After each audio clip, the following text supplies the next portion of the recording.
Welcome to the deep dive. Today, we're going to unpack a truly harrowing incident, one that really captured global attention recently. Yeah, the Praia Grande balloon disaster in Brazil happened in that area they call the Brazilian Cappadocia. Right, known for those amazing canyons and, yeah, a huge spot for hot air balloon trips. hmm So our mission here, for you listening, is to go a bit deeper than just the headlines. We want to, really dissect the sequence of events. Understand the human side of it, too, the impact. Exactly. And look at the official response and maybe think about the broader context, the lessons we can take away. So you get the full picture. Yeah, by the end, you should have a really comprehensive understanding of this complex tragedy. Let's get into it. Okay, so setting the scene a bit. This was June 21st, 2025 morning, around 8 a.m. local time. Yeah. You've got this tourist balloon run by a company called Sobrevoar, flying over Praia Grande and Santa Catarina. But how many people were on board? 21 total. So 20 passengers and the pilot.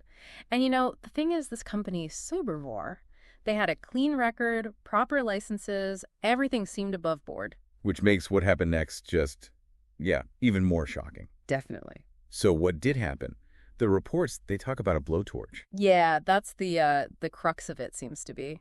A blowtorch, kept in the basket apparently as a backup burner, it just ignited spontaneously. Wait, a backup, not the main burner. No, the backup, and it wasn't a small thing. It apparently started a huge fire right there in the basket really quickly. That's terrifying. I mean, what does that even tell us when the safety backup becomes the source of the danger? Well, that's the key question, isn't it? For anyone not familiar, balloons work by heating the air inside the big fabric part, the envelope. Right, with propane burners. Exactly. And they usually have primary burners and, backups. For this kind of failure, a spontaneous ignition of a backup, that's deeply concerning. It makes you wonder how. It really does. Was it like a fuel line leak? Or maybe something electrical with the igniter, or just how it was stored? It points towards potentially a more systemic issue with the safety gear itself, not just, someone making a mistake during the flight. Okay, so the basket's on fire. What's the pilot doing? Well, from the accounts, it sounds like incredible bravery, really quick thinking. He started an emergency descent immediately. Trying to get down fast. Yeah. And crucially, he ordered the passengers to just jump out. Jump from a descending balloon that's on fire. It sounds horrific, but yes. And 13 people, including the pilot himself, they actually did jump. And they survived the fall. 13 survived. That's something, I guess. But the story doesn't end quite there, does it? There's this awful twist. Yeah, the physics of it are just cruel. As people jumped out, the balloon suddenly got a lot lighter. Right, less weight. Less weight, plus the fire was likely consuming parts of the basket itself. So after starting to come down, it actually began to rise again. Oh, no. So it went back up while still on fire.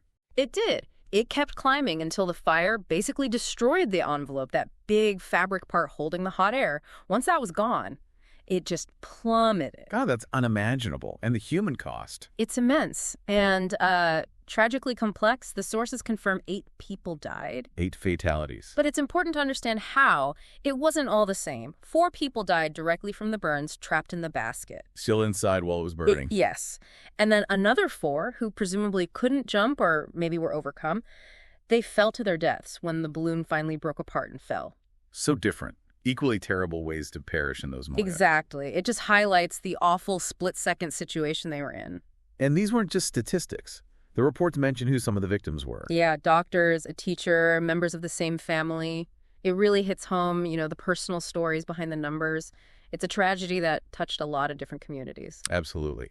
And while we're focused on that loss, it is maybe a small bit of relief that the survivors, the 13 who jumped, yes, they were hospitalized, but according to the local fire officials, none were in critical condition, which, in the midst of all this devastation, is, well, something. Okay, so while this horror is unfolding up there, what's happening on the ground? What was the official reaction?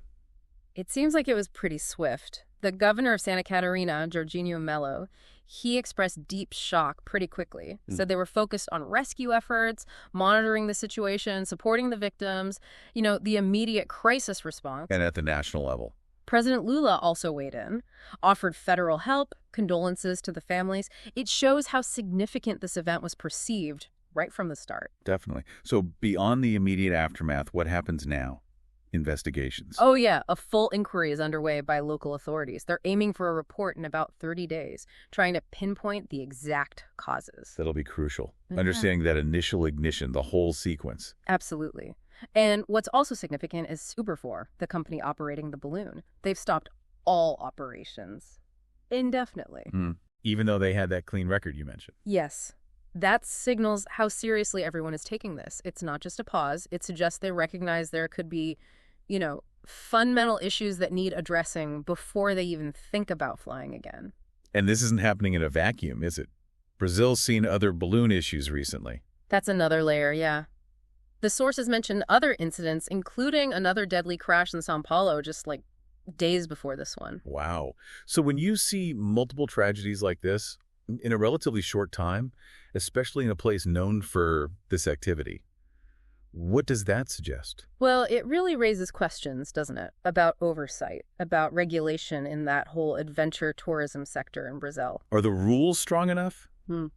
Or maybe the enforcement? Could be either or both. Each accident will have its specific cause, sure, but a pattern like this. It might indicate that the existing safety protocols aren't quite keeping pace with how popular these activities have become, especially in tourist hotspots. So maybe a need for a broader look at the industry. I think so. A deeper dive into industry practices, pilot training, how equipment is maintained, maybe even emergency planning across the board. Okay, so let's try and pull this all together. We've gone through the events, the response. What are the really critical takeaways from this deep dive into the Praia Grande disaster? Well, I think first is that failure of the backup system, the blowtorch itself causing the fire. It completely flips our usual idea of safety through redundancy, Yeah, the backup's supposed to save you. Exactly. Then there's that awful paradox, the balloon getting lighter and going up as people tried to escape. It shows how counterintuitive these situations can be. And the human cost, split between burns and falls.